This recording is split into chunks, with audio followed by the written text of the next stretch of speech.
We feel like the Raiders, the Las Vegas Raiders, got faster, we got tougher, and we got more competitive tonight. We got the wide receiver at pick number 12. He's the fastest wide out in the draft. We got the corner at number 19. Did an awful lot of work on him, spent a lot of time. I did school visits there this year to both places, and I feel like I know both kids really well. So John and I could not be more pleased. The coaches are fired up. The scouts are fired up. So, and trust me, Mr. Davis, when we took the fastest wide out in the draft, Mr. Davis said that his father was looking down and smiling. So let's open it up to some questions. Okay, guys, you guys can go ahead and jump in. Just please mute your line if you're not asking a question. Thank you. Hey, Mike, it's Josh Dubow with AP. Just on the decision on Ruggs, obviously a lot of talk of the three receivers. What made him stand out from the other two guys at the top? Yeah, all three wide receivers we felt were diverse and would bring different things to the Raiders. And I feel like Coach Gruden and that offensive staff is so good they could have gotten the most out of all three of them. However, you know, the distinguishing factor really was his speed, his explosion, and his work ethic. When you're in the division we're in and you look at Kansas City and you look at what they have on offense and what their explosion looks like, we needed to get faster. And we think that his addition opens up our entire offense. He can run the deep routes. He also gets the manufactured touches, the bubble screens, the jet sweeps. I think if you force defenses to roll coverage, it opens up our run game. You respect our deep routes, it opens up Darren Waller. I just think it does an awful lot of things for us offensively. And I think the most important thing is I think Coach Gruden and the staff will get everything out of him. Hey, Mike, Paul Gutierrez here from ESPN. You had said last week that teams make mistakes by reaching for need.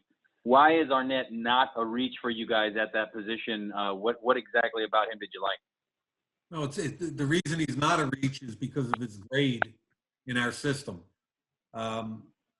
Did I think we could have moved down maybe and still got him? Maybe, but we didn't want to lose him. What distinguishes him is, number one, he can run. Number two, he's tough as nails. And when you talk about competitors, he played most of the season with a cast on his arm. He can play inside. He can play outside. He can play left. He can play right. We just feel like this is one of the most competitive football players in the entire draft. So to answer your question, we don't feel at all like it was a reach.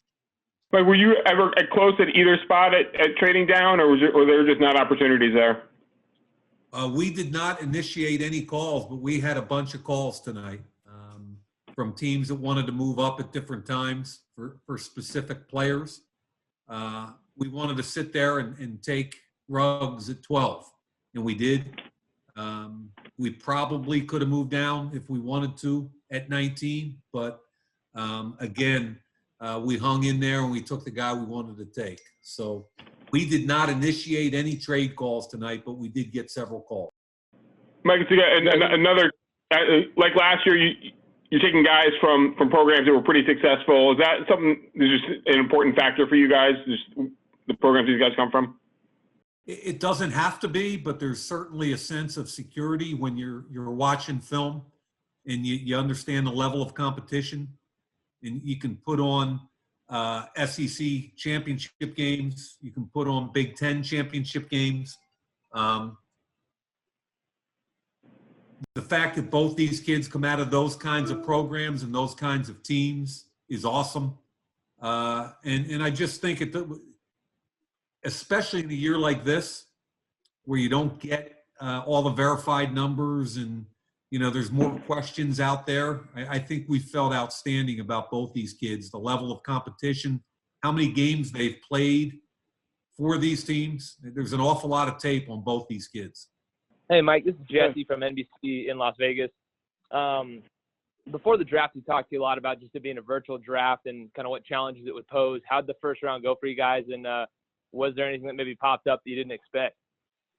No, the first round went really smoothly, and I'm not going to lie to you. I've spent way more time on Zoom and Microsoft Teams and things I never heard of over the month. We've probably drilled our trade routine for the last 4 or 5 days, where every night I would have a group of my scouts that are in different states. We had an analytics guy, David Christoph. We had Teddy Atlas, one of our scouts, Trey Scott, John Gruden. We had a bunch of people on the line, and we drilled and drilled and drilled on these trades, and it really worked out. We had several times where we had 2 or 3 teams on the line. We had no glitches. We were able to get the information smoothly, got the information easily. We feel like we're real happy with where our numbers are, where our stacks are. So knock on wood, it went well tonight. It'll get more and more complicated as we get less and less time between picks.